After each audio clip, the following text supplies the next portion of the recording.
اعوذ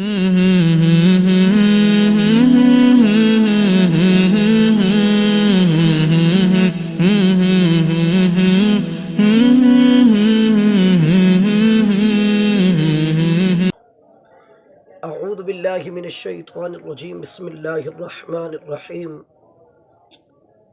قال رب اشرح لي صدری ویسر لي امری واحلل عقدۃ من لسانی یفقهوا قولی آمنت باللہ صدق اللہ العظیم وصدق رسولہ النبی الکریم۔ معزز سامعین کرام، السلام علیکم ورحمۃ اللہ وبرکاتہ۔ سلسلہ سوالات کے جوابات قسط نمبر اول میں ناچیز حاضر خدمت ہے، اور اس سلسلے کا چلانے کا جو مقصد ہے وہ یہی ہے کہ اگر ایک سوال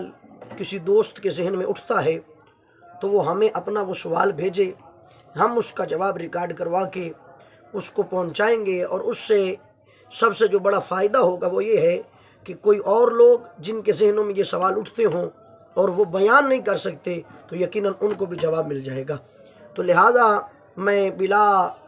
تاخیر ہو تمہید ہی ٹائم ضائع کیے اپنے سلسلے کی طرف بڑھتا ہوں۔ میرے پاس جو سب سے پہلے یہ سوالات کی ایک فہرست پہنچی، دوست احباب نے کی، یہ سوالات تو زیادہ تھے لیکن چونکہ میں نے اس کا سلسلہ جو ہے وہ قسط وار چلانا ہے،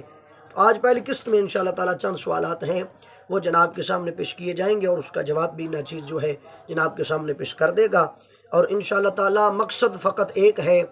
کہ عوام الناس تک مسلک حق اہل سنت و جماعت کی جو سچائی ہے وہ پہنچ جائے، اور دین اسلام کی جو سچی اور سچی روشنی ہے وہ ان تک پہنچ جائے۔ تو احباب عزیز وقار، اسی سلسلے میں جب میں نے سلسلہ چلایا تو میرے پاس یہ سب سے پہلا سوال آیا۔ حافظ سلیمان علی صاحب ہیں گلبرگ ڈیفنس سے، لاہور سے، انہوں نے مجھے سوال بھیجا۔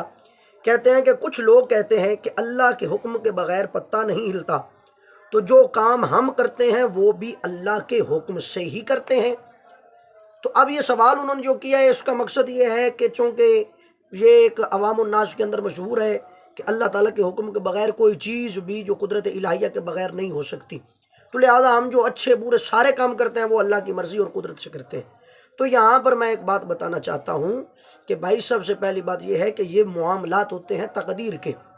اب آپ یہ کہیں گے کہ بھائی تقدیر میں جو لکھا جا چکا ہے تو ہم اس لیے وہی کر رہے ہیں، یعنی گناہ جو کر رہے ہیں وہ تقدیر میں لکھا جا چکا ہے۔ تو بھائی ایک ہے قدرت، ایک ہے علم، علم غیب جسے کہتے ہیں۔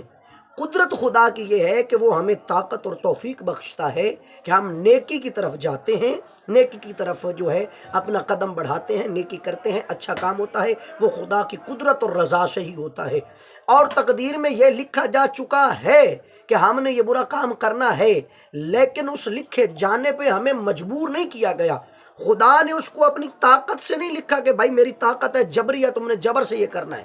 خدا نے وہ اپنے علم سے لکھا ہے کہ میرا یہ علم ہے، یہ بندہ یہ کرے گا۔ ہم جو کرنے والے تھے نفس و شیطان کے پیچھے چل کے، خدا نے اپنے علم کے ذریعے سے اس کو آگے لکھ دیا ہے۔ لہٰذا یہ نہیں کہا جا سکتا کہ جو برے کام ہیں وہ بھی نعوذ باللہ من ذالک خدا کی مرضی کے مطابق ہی کر رہے ہیں۔ تو بھائی یہ بات ذہن میں رکھیں کہ اچھا کام جو ہے یہ خدا تعالیٰ کی رضا کے جو ہے رضا پر منحصر ہے، اور جو برا کام ہے وہ نفس و شیطان کی شامت ہے، اسی کی طرف سے یہ جو ہے برے کام ہوتے ہیں۔ اور یہ کہنا کہ یہ خدا کے حکم سے ہی ہے، یہ محض جہالت کے سوا کچھ بھی نہیں ہے۔ آئمہ نے اس کے اوپر بڑا مفصل و تفصیلی جواب لکھے ہوئے ہیں، آپ وہاں جا کر وہ بھی پڑھ سکتے ہیں۔ سادے لفظوں میں نے سمجھا دیا کہ ایک ہے قدرت کہ خدا اپنی قدرت سے بندے سے وہ کام کرواتا ہے، اور ایک ہے علم، خدا نے اپنے علم سے لکھ دیا کہ اس نے فلاں کام کرنا ہے۔ اب اس میں خدا نے اپنی طاقت استعمال نہیں کی، خدا نے اپنی منشا و رضا اس میں شامل نہیں کی۔ رب نے قرآن میں فضل لفظوں میں فرمایا، شیطان نے کہا کہ میں تیرے بندوں کو گمراہ کروں گا، تو رب نے فرمایا کہ جو میرے خاص بندے ہوں گے وہ کبھی گمراہ نہیں ہو سکتے۔ تو اگلے سوال کی طرف چلتے ہیں۔ میرے پاس اگلا سوال آیا، اپنا کاشف صاحب ہیں لاہور سے، انہوں نے لکھا کہ سوال یہ ہے کہ میت کی چارپائی میت دفنانے کے بعد سیدھی لے کر آنے میں کوئی حرج تو نہیں؟ بھائی سب سے پہلے عرض یہ ہے کہ میت کی جو چارپائی ہوتی ہے، جب میت کو دفن کر دیا جاتا ہے اس کے بعد وہ چارپائی فارغ ہے، آپ اس کو جس طرح جس حساب سے بھی جیسے لے کے آئیں کوئی مسئلہ نہیں، شرعاً کوئی قباحت نہیں، بالکل لایا جا سکتا ہے۔ اگلا سوال یہ ہے، کلیم اللہ صاحب ہیں شجاع آباد سے، انہوں نے یہ سوال کیا کہ کیا فرماتے ہیں علماء کرام اس مسئلے کے بارے میں کہ اذان سے پہلے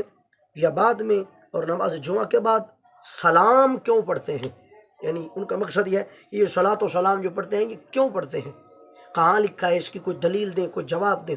تو میں اس کے اوپر ایک وضاحتی کلپ ریکارڈ کروا چکا ہوں، میرے چینل پہ ہے، وہ آپ آخر پہ جائیں گے نا تو وہاں پہ اہل سنت کے اوپر لگے الزامات کا رد قسط اول میں نے ایک لگائی تھی، پھر یہ سلسلہ مجھے چھوڑنا پڑا کیونکہ مصروفیات کافی زیادہ تھیں، تو اس کے اندر بھی میں نے اس کا جواب دیا تھا، تو میں آج بھی دے دیتا ہوں کہ بھائی دیکھیں، اللہ نے قرآن میں فرمایا ان اللہ و ملائکتہ یصلون علی النبی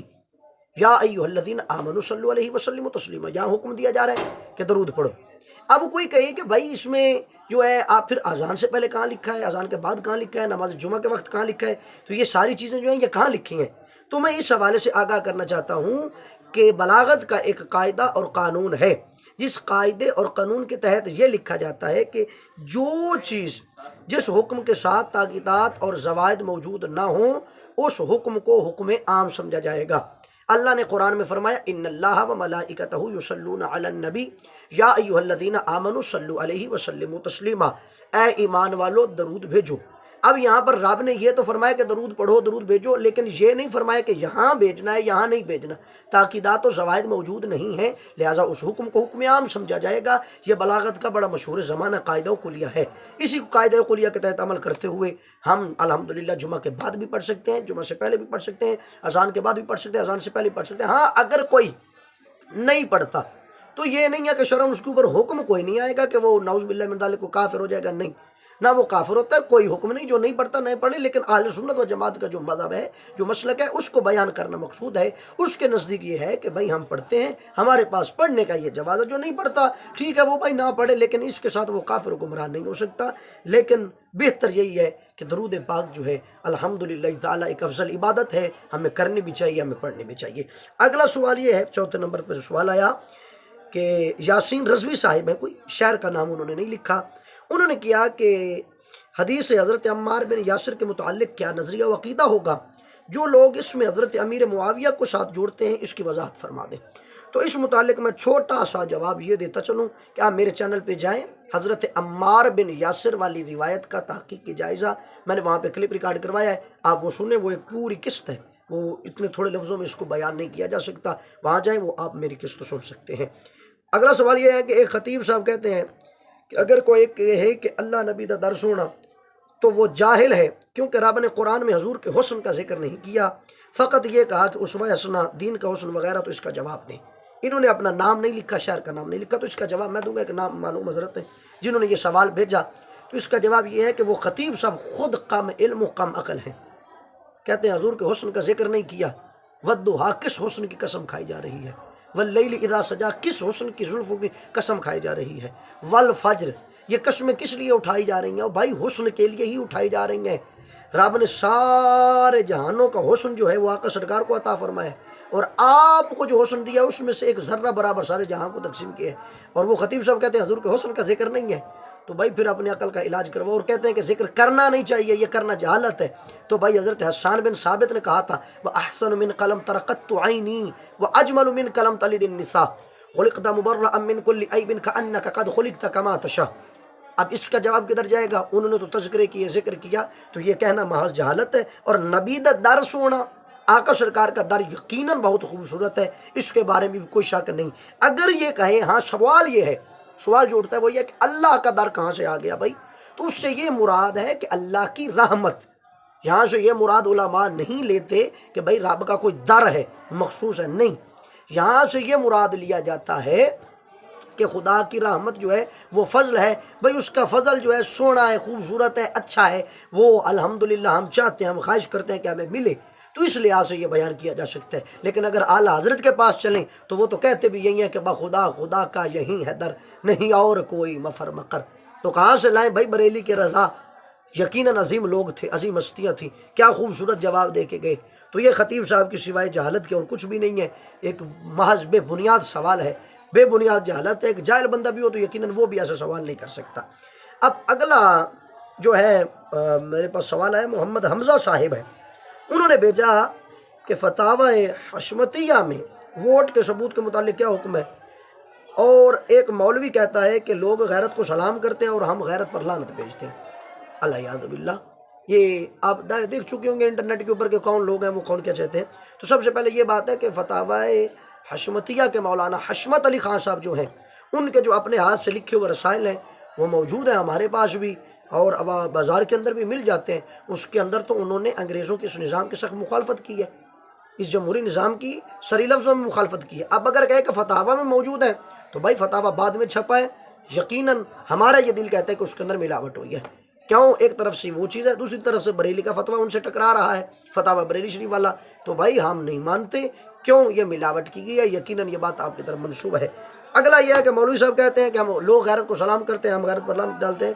تو بھائی یہ بات یاد رکھیں، حدیث پاک میں ہے، آقا سرکار صلی اللہ تعالیٰ علیہ وسلم نے فرمایا، لوگوں سن لو، میں غیرت والا ہوں اور میرے اللہ مجھ سے بھی بڑا غیرت والا ہے۔ ٹھیک ہے جی، اب جو غیرت والے ہیں وہ آقا سرکار کے ساتھ ہیں، آقا سرکار رب کے ساتھ ہے، یقیناً یہ غیرت والوں کا ایک سلسلہ ہے۔ ٹھیک ہے، اب جو غیرت پہ لعنت بیچتا ہے، نعوذ باللہ من ذالک، میں یہ الفاظ دہرانا نہیں چاہتا، نہ یہ کہنا چاہتا ہوں، تو آپ خود سوچئے گا کہ آقا بھی پسند فرما رہے ہیں غیرت کو، اللہ نے بھی پسند فرمائی ہے، وہ کہتے ہیں ہم غیرت پر لعنت بیچتے ہیں،